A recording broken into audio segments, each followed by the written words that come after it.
مرد زن دوست می داشت، مرد زن دوست می داشت. زن سفر برآمد، مرد به خاطر زن برآمد. وقتی رفته شب کاروان دم گرفت در یک مقام، همه خواب کرد. مرد پیش زن آمد، گفت که زنک من تو را دوست می‌دارم، قدیم از زنا بکن. گفت برای کاروان نظر بکن مردم خواب هستن یا بیدار. رفت دوان خرسندی را کاروان نگاه کرد، همه خواب. گفت بالاش خبر بگی. بالاش خبر آمد، گفت همه خواب هستن. گفت همه خواب برای خواب هستن. زنک با ایستاد گفت که برادر خوب تماشا کردی همه خوابن؟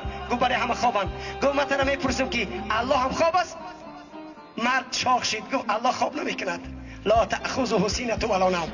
الله ذات است که او را پینک نمیگیره، الله ذات است که او را خواب نمیگیره.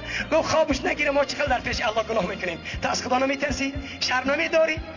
مرد توبه کرد، گفت خداوندا من فقط چیکار میکنم؟ به این چشما چه خیل الله را نظر بکنم، به این چشما چه خیل من رسول الله را نظر بکنم. ای مردم باش بیاید، چرا امروز ما اینقدر بیناموسیدیم؟ چرا کمی فرزندامون نمیخوریم؟ چرا کمی دخترامون نمیخوریم؟ ما پدرای دروغگوی هستیم، مادران خیانتکار هستیم. در روز قیامت دختر وقتی خدا نپرسه که کنی فلانی دختر چرا نماز نخوندی؟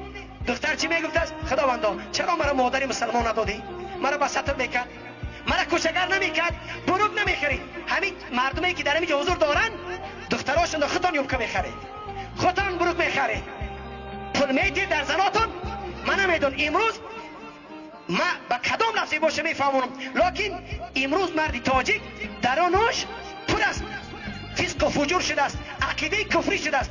قرآن میگه که در شپریز اندا اوکال بزن که همین قرآن قبول کنه، درست بود رویا ریاکس میده، قبول نمیکنه قرآن. چرا؟ درست پر از محبت لیلی نه، درست پر از محبت استالی نه، دیگه اوکال نمیده رویا. تغییر نمیاد. این همین جوزشتگی ها برادر، زن تا سرش پوشون، دختر تا پوشون، خیلی میگی ملا گفته با هم رفتار. نمیدونم که من چخیل اگر خیلی خوشا به حال کسی که بناموس باشه زنش بعدی فهمیدن برای زن اگه خیتات تو ما را خیلی خدا بتر رومال بکش، پیشی برت محکم بکن، گوشپاره تیلات برای ما زینت بکن. دختر تا بگو دختر جان تو گوشپاره اندا پکش شوهر میکنی، قدی شوهر در پیش شوهر زینت بکن. اون نمیکنین برادر ارجمند. ما حاضر همین اگر نمی اومدم همین توی صاحبی توی خفه میشه که ملاها ناپیسش ده. اومد شما را چی کار بکنم گپی مرا نگیرید. شما دروغگو شدید.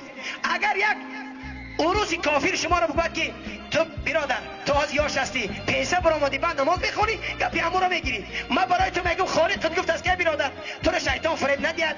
تو آرزوی بسیار داری که خانه دیتجا بسازم، من مکسیمه بگیرم، چی بگیرم، خانه قبرستان اندازم. میگم برادر تو قبر فراموش کردی، قبرستانم یورریمونش فراموش کردی. تو برای خانت یوریمون ای دوبای استا میاری، برای قبرستانت استا نداری. میگم برادر جوانی عزیز میموری یک روز بینما در پیشگاه جواب میگی، میگه خیلی ملا میگه چیکار کنم برای تو؟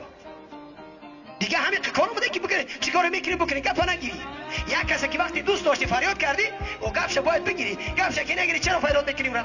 چرا یک ساعت بیکار؟ من چند کس درس میگفتم، چند کس صحبت میکردم مخلص قدی و تو مرا که فریاد کردی گپ بگیری، من قدی صحبت بکنم، نگیری من تو چیکار بکنم؟ بنابراین جوانان عزیز بعد شنیدن زن تا به سطر بکن، دختر تا به سطر بکن، همسایه تا به سوی مسجد دعوت بکن. همسایه تا بگو برادر تو مسلمان هستی، چرا در خانه ما را یهودی تق میکنن؟ چرا حزب تحریر کافری در بدر خانه میگردن؟ چرا ما مسلمان ها همسایه ما به سوی مسجد دعوت نکنیم؟ چرا نمیکنیم؟ برای که بیناموس هستیم، ما یکدیگر را دوست نمیداریم، در غمخوار یکدیگر نیستیم، از خدا نمیترسیم، غمخوار شریعت نیستیم. وقتی که ترس در دل ما باشه شبا خواب نمیبرد. خدا را حاضر